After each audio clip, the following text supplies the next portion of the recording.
Paper में एक short question यहाँ से बना हुआ है, ठीक है।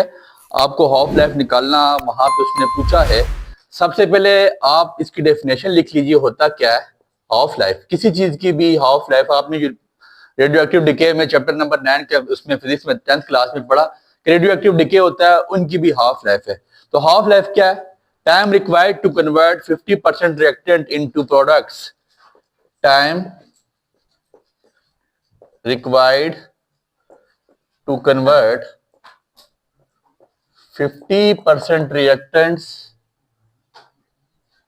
into products called half life। देखिए बच्चे याद रखिएगा, आपने सुना होगा 1945 में हिरोशिमा और नागासाकी पे अमेरिका की तरफ से 2 बम गिराए गए थे।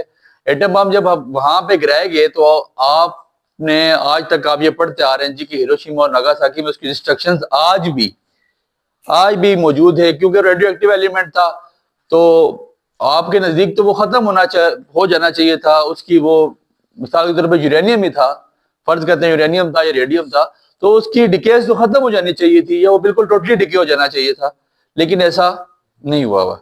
आज भी अगर हम कहते हैं 1625 साल लगते हैं तो 1625 साल गुजर जाए ना, उसके बाद भी वो हाफ होगा।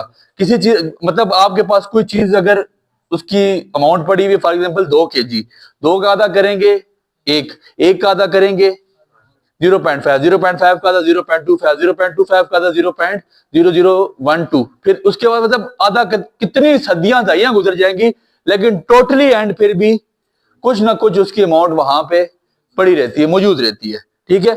अभी ये जो आपका टॉपिक है half life method for determining rate constant, ये केमिस्ट्री में आपको ये बात कहता है, जी कि आपका जो रिएक्टेंट है वो कितनी देर में 50% कन्वर्ट हो जाता है प्रोडक्ट की जानिब।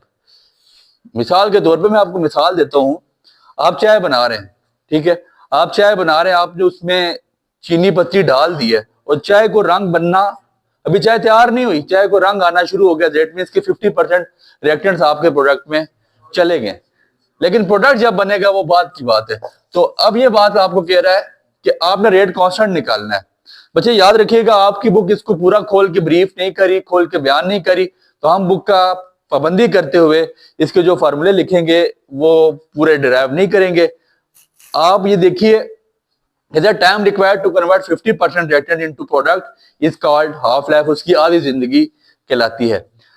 उसने वहां पे आपको एक एलिमेंट दिया T इंटू 1/2, आपने ये हाफ लाइफ का मतलब है, इसका आप हाफ लाइफ पढ़िएगा। उसने वहां पे आपको लिखा है N2O for dinitrogen tetroxide, dinitrogen tetroxide, ये आपके पास मौजूद है। और उसने कहा जी कि इसकी जो हाफ लाइफ है ना, वो कितनी देर में डिके हो जाता है? 24 मिनट में। और कितने टेम्परेचर पे? 25 डिग्री सेल्सियस पे ये 24 मिनट पे आधा हो जाता है, इसकी हाफ हो जाती है, टोटली रिएक्टेंट 50% प्रोडक्ट में कन्वर्ट हो जाते हैं, ठीक है जी। किसकी एग्जांपल दी आपकी बुक में? डायनाइट्रोजन टेट्राऑक्साइड की। उसने कहा जी 24 मिनट में ये कितना रह जाता है? 25%, 25 डिग्री सेल्सियस पे 24 मिनट पे आपके पास ये डिके हो जाता है, टूटना शुरू हो जाता है। अब बच्चे याद रखिएगा, आपके पास यहाँ पे हाफ लाइफ है, मैं 3 हाफ लाइफ आपको निकाल के बताऊंगा। मैं एज्यूम कर लेता हूं मेरे पास डायनाइट्रोजन टेट्राऑक्साइड की कितनी अमाउंट मौजूद है, हाफ लाइफ डायनाइट्रोजन टेट्राऑक्साइड की। मैं ये कहता हूं कि मेरे पास 0.1 मोल पर डेसीमीटर क्यूब मेरे पास यहाँ पे इसकी अमाउंट मौजूद है। कितनी? 0.1 मोल पर decimetre cube. After 24 minutes, 24 minute के बाद क्या हुआ बच्चे? ये 50% डिके हो गया, 50% खत्म हो गया, दैट मीन 0.1 डिवाइड बाय 2, आपके पास क्या आ जाएगा? 0.05 मोल पर डेसीमीटर क्यूब। कितनी देर के बाद बच्चे? एक हाफ लाइफ के बाद, 24 मिनट के बाद ये कितना रहेगा आपके पास? 0.05 मोल पर डेसीमीटर क्यूब। मैंने कहा एज्यूम कर लेते हैं, फर्ज कर लेते हैं मेरे पास इनिशियल कंसेंट्रेशन ऑफ रिएक्टेंट कितनी है, इनिशियल स्टार्ट स्टार्ट में मेरे पास कितनी अमाउंट मौजूद है, डाइनाइट्रोजन टेट्राऑक्साइड की 0.1 मोल पर डेसीमीटर क्यूब, और एक हाफ लाइफ के बाद वो कितनी बच गई, 0.05 मोल पर डेसीमीटर क्यूब। और आफ्टर दूसरी हाफ लाइफ मैंने कहा 24 मिनट इसको डिके लगते हैं, तो दूसरे और 24 चले तो कितनी हो गए, 48 मिनट। आफ्टर 48 मिनट के बाद अब जो आपके पास इनिशियल अमाउंट पहले आ चुकी हुई है, इसको डिवाइड बाय करा दूंगा 2, तो 0.05 डिवाइड बाय 2 मेरे पास क्या आ जाता है, कैलकुलेटर पे कीजिएगा, 0.05 डिवाइड बाय 2, ये आपके पास आ जाता है 0.025। ठीक है, 0.025 मोल पर डेसीमीटर क्यूब। ठीक हो गया, ये दो हाफ लाइफ गुजर गई। आफ्टर 72 मिनट तीसरी हाफ लाइफ क्या होगी, आफ्टर 72 मिनट्स 72 मिनट के बाद ये तीसरी हाफ लाइफ है, तीसरा डिके इसका 0.025 को डिवाइड बाय 2 कराया तो 0.012 मोल पर डेसीमीटर क्यूब। कैलकुलेशन में गलती हो सकती है, इसको चेक कर लीजिएगा, 0.012 मोल पर डेसीमीटर क्यूब।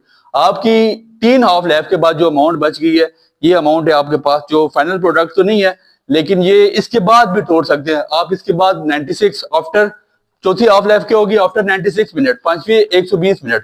तो आप जितनी हाफ लाइफ इसके आगे निकालना चाहें, फार्मूला आपके पास यही है। ठीक हो गया।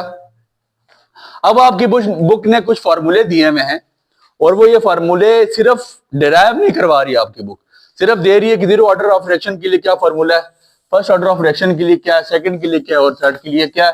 थर्ड का तो खैर उसने नहीं लिखा हुआ, हम आपको थर्ड का भी बताते हैं, लेकिन फर्स्ट सेकंड और जीरो फर्स्ट और सेकंड के लिए उसने बताया हुआ है।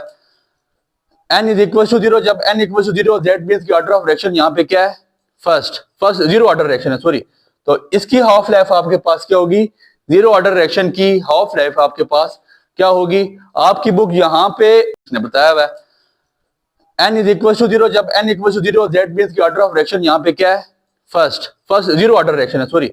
तो इसकी हाफ लाइफ आपके पास क्या होगी, जीरो ऑर्डर रिएक्शन की हाफ लाइफ आपके पास क्या होगी। आपकी बुक यहाँ पे जो आपको आपकी बुक ब्रीफ कर रही है ना, ये बता रही है, इन फार्मूलों को वो खोल के नहीं बता रही। ठीक है, दैट मींस कि हमने भी उसी अमाउंट पे उसी चीज को लेके चलना है जो आपकी बुक लेके चल रही है।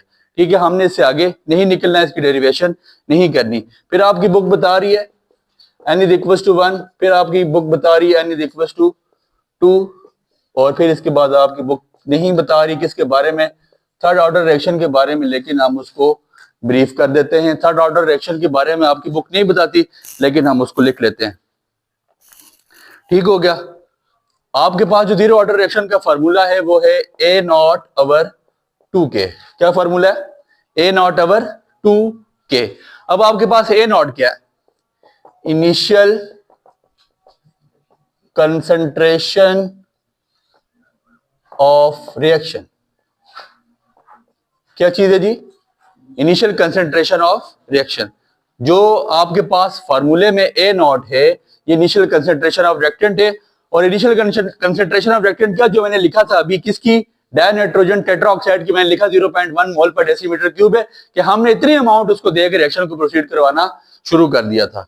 समझ आ गई बात की, ये किसके लिए, फर्स्ट ऑर्डर रिएक्शन के लिए। सेकंड ऑर्डर उसके जीरो ऑर्डर रिएक्शन के लिए आपके पास सेकंड ऑर्डर रिएक्शन के लिए क्या है, फर्स्ट ऑर्डर रिएक्शन के लिए क्या है, 0.693 ओवर K।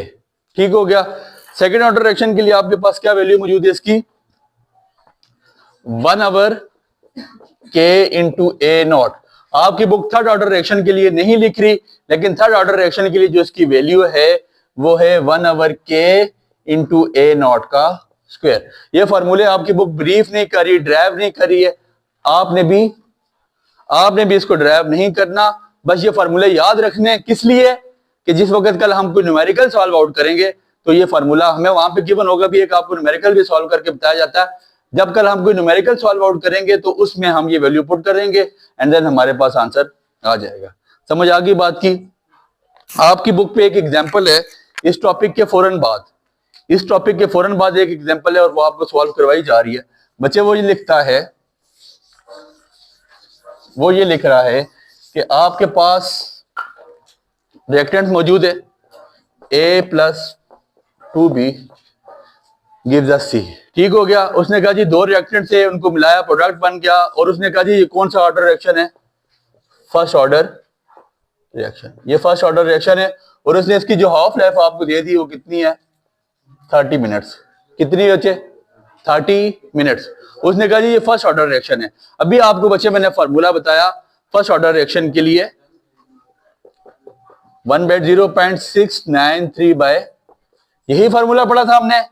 आपको फाइंड करना क्या है rate constant, half life method for determining rate constant. और रेट कांस्टेंट क्या कल भी आपको बताया के आपका रेट कांस्टेंट है। रेट कांस्टेंट हमने निकालना है। यहां पे आपके पास ये रिएक्शन ऐसे गिवन होगा और आपको कहा जाएगा कि ये रिएक्शन आपका फर्स्ट ऑर्डर रिएक्शन है, सेकंड भी हो सकता है, थर्ड भी हो सकता है और जीरो भी हो सकता है। फॉर्मूले जो आपको लिखवा दी वो आपने याद रखने, उनकी डेरिवेशन याद नहीं रखनी। टाइम उसने आपको जो हाफ लाइफ का जो टाइम दे दिया है उसने कहा 30 मिनट्स है। समझ आ गई बच्चे। आपने निकालना है रेट कांस्टेंट के इधर चला जाएगा, हाफ लाइफ नीचे आके डिवाइड हो जाएगी 0.693 आवर हाफ लाइफ। कोई मसला बचे यहां तक? ठीक है जी। ये टाइम के is equal to 0.693 divide by आपके पास उसने कितना टाइम मौजूद है 30 मिनट्स। ठीक है, तो इसको डिवाइड कीजिएगा, आपके पास ये गालिबन आ जाएगा 0.023 पर सेकंड। ये आपके पास रेट कांस्टेंट आ जाता है जो आपने फाइंड आउट करना था किसके लिए, फर्स्ट ऑर्डर रिएक्शन के लिए।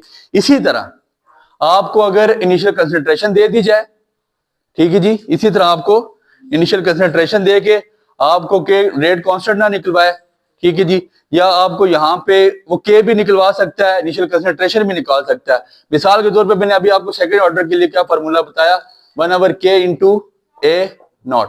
ऐसे ही बचे ए नॉट आपके पास इनिशियल कंसंट्रेशन ऑफ रिएक्शन है और के आपके पास रेट कांस्टेंट है। आपको ये गिवन हो के गिवन ना हो तो इसके लिए चला के डिवाइड कराते हैं, इसको के की जगह पे लेके जाए फिर भी सॉल्व आउट हो सकता है। अगर आपको ये निकालना हो ये गिवन हो ये भी गिवन हो तो ए नॉट को ऊपर ले जाए, टाइम पीरियड को इसको हाफ लाइफ को नीचे ले आए फिर भी आप निकाल सकते हैं। तो यहां से कोई चीज भी फाइंड आउट की जा सकती है किसी भी फार्मूले की मदद से। अब इस फार्मूले की मदद से अगर मेरे पास रेट कांस्टेंट मौजूद होता, टाइम मौजूद ना होता तो मैं ऑलरेडी उसका टाइम भी निकाल सकता था।